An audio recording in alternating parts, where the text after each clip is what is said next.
হযরত ইউনুস আলাইহি ওয়াসাল্লাম এর ঘটনা শেষ পর্যন্ত শোনার অনুরোধ রয়েছে। হযরত ইউনুস আলাইহি ওয়াসাল্লাম একজন সম্মানিত নবী। পবিত্র কোরআনে স্বতন্ত্র একটি সূরা অবতীর্ণ হয়েছে, তার নামে সূরা ইউনুস। এছাড়াও পবিত্র কোরআনে আরও ৬টি সূরায় তার সম্পর্কে আলোচনা করা হয়েছে। পৃথিবীতে দুজন নবী মায়ের নামে পরিচিত হয়েছেন। একজন হযরত ঈসা ইবনে মরিয়ম, অন্যজন হযরত ইউনুস ইবনে মাত্তা। মাত্তা হযরত ইউনুস আলাইহি ওয়াসাল্লাম এর মায়ের নাম। মায়ের নামেই তাকে ইউনুস ইবনে মাত্তা বলা হয়। কোরআন মাজিদে তাকে ৩টি নামে উল্লেখ করা হয়েছে, মূল নাম ইউনুস, জুন্নুন ও সাহিবুল হুত। জুন্নুন ও সাহিবুল হুতের অর্থ মাছওয়ালা। মাছ সংশ্লিষ্ট ঘটনার দিকে ইঙ্গিত করে তাকে এ নামে উল্লেখ করা হয়েছে।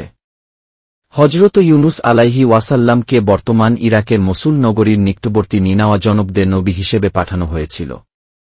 সূরা সাফফাতের ১৪৭ নং আয়াতে এ সংক্রান্ত আলোচনা করা হয়েছে। তিনি মসুলবাসীকে আল্লাহর পথে ডাকলেন, হেদায়েতের পথ প্রদর্শন করলেন, ঈমান ও সৎকর্মের প্রতি আহ্বান করলেন, আখেরাতের বিষয়ে সতর্ক করলেন, জাহান্নামের ভীতি প্রদর্শন করলেন, জান্নাতের নাজনেয়ামতের কথা শোনালেন। কিন্তু তার সম্প্রদায়ের লোকজন অবাধ্যতা প্রদর্শন করল। একদিন দুদিন করে দীর্ঘদিন অতিবাহিত হয়ে গেল। ইউনুস আলাইহি ওয়াসাল্লাম তাদের ঈমান সম্পর্কে কিছুটা হতাশ হয়ে পড়লেন এবং ৩ দিনের মধ্যে আল্লাহর আযাব তাদের উপর নিপতিত হচ্ছে ঘোষণা দিয়ে নিজ এলাকা পরিত্যাগ করলেন। কিন্তু এলাকা পরিত্যাগ করার ক্ষেত্রে তিনি আল্লাহর নির্দেশের অপেক্ষা করেননি। এভাবে আল্লাহর নির্দেশের অপেক্ষা না করে নিজ উদ্যোগে বের হওয়াটা গুনাহ ছিল না, কিন্তু নবুয়তের শানের পরিপন্থী ছিল, যা আল্লাহর পছন্দ হয়নি।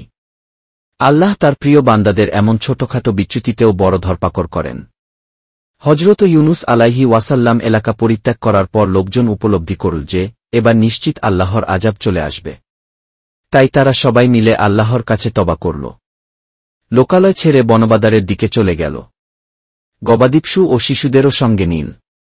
সেখানে সবাই কায়মনোবাক্যে আল্লাহর কাছে আশ্রয় ও ক্ষমা প্রার্থনা করল। তাদের খাঁটি তওবা ও কাকুতি মিনতির কারণে আল্লাহ তাদের উপর থেকে আযাব সরিয়ে নেন। এলাকা পরিত্যাগের পর হযরত ইউনুস আলাইহি ওয়াসাল্লাম ভাবছিলেন, তার সম্প্রদায় হয়তো আল্লাহর আযাবে ধ্বংস হয়ে গেছে।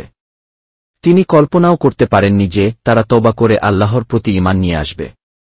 ফলে তিনি যখন জানতে পারলেন তারা সবাই ঈমান নিয়ে এসেছে, একদিকে তিনি বিস্মিত হলেন, অন্যদিকে ভীতসন্ত্রস্ত হলেন। ভীত হওয়ার কারণ ছিল, তিনি তাদের বলেছিলেন ৩ দিনের মধ্যে আল্লাহর আযাব আসবে। কিন্তু তাদের দোয়ার কারণে সেই আযাব সরে গেছে। সুতরাং তারা তাকে মিথ্যাবাদী সাব্যস্ত করে হত্যা করতে পারে। তৎকালে মিথ্যা বলার শাস্তি ছিল হত্যা। এই শঙ্কায় তিনি স্বদেশে না ফিরে দূরদেশে হিজরতের ইচ্ছা করলেন। এ উদ্দেশ্যে মানুষ বোঝাই একটি নৌকায় চড়ে বসলেন। নৌকা মাঝনদীতে পৌঁছামাত্র প্রচণ্ড বেগে ঝড়তুফান শুরু হল। বিশাল বিশাল ঢেউয়ের ধাক্কায় নৌকা ডুবে যাওয়ার উপক্রম হল।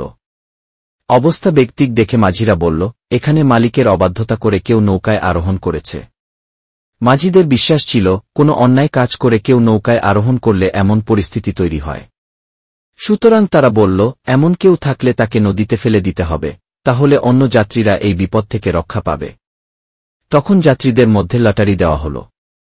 লটারিতে হযরত ইউনুস আলাইহি ওয়াসাল্লাম এর নামে ৩ বার লটারি হল, প্রতিবার তার নামই বেরিয়ে এল। হযরত ইউনুস আলাইহি ওয়াসাল্লাম নদীতে ঝাঁপিয়ে পড়লেন। ইতোমধ্যে একটি বিশালদেহী মাছ এসে হযরত ইউনুসক আলাইহি ওয়াসাল্লামকে গিলে ফেলে। সেই মাছের প্রতি আল্লাহর নির্দেশ ছিল, হযরত ইউনুস আলাইহি ওয়াসাল্লাম এর অস্থিমজ্জার যেন ক্ষতি না হয়। সে তার খাদ্য নয়, তার উদর কিছু দিনের জন্য তার বন্দিখানা মাত্র। মাছের উদরে গিয়ে তিনি একটি দোয়া পড়লেন। আল্লাহর কাছে আশ্রয় চাইলেন, ক্ষমা প্রার্থনা করলেন। তিনি বললেন, লা ইলাহা ইল্লা আনতা সুবহানাকা ইন্নী কুনতু মিনাজ জালিমিন। অর্থাৎ, হে আল্লাহ, আপনি ছাড়া আমার কোনো ইলাহ নেই। আপনি চিরপবিত্র, নিশ্চয়ই আমি নিজের উপর জুলুম করে ফেলেছি। এই দোয়ার বরকতে মাছের পেট থেকে আল্লাহ তাকে মুক্তি দেন, নতুবা মাছের পেটই তার সমাধি হতো। আল্লাহ তাআলা বলেন, যদি ইউনুস আল্লাহর তাসবিহ পাঠ না করতেন, তবে তাকে কিয়ামত দিবস পর্যন্ত মাছের উদরেই থাকতে হতো। সূরা সাফফাত ১৪৩-১৪৪। কিছুদিন পর মাছ হযরত ইউনুস আলাইহি ওয়াসাল্লাম কে নদীতীরে উদ্গীরণ করে দিল।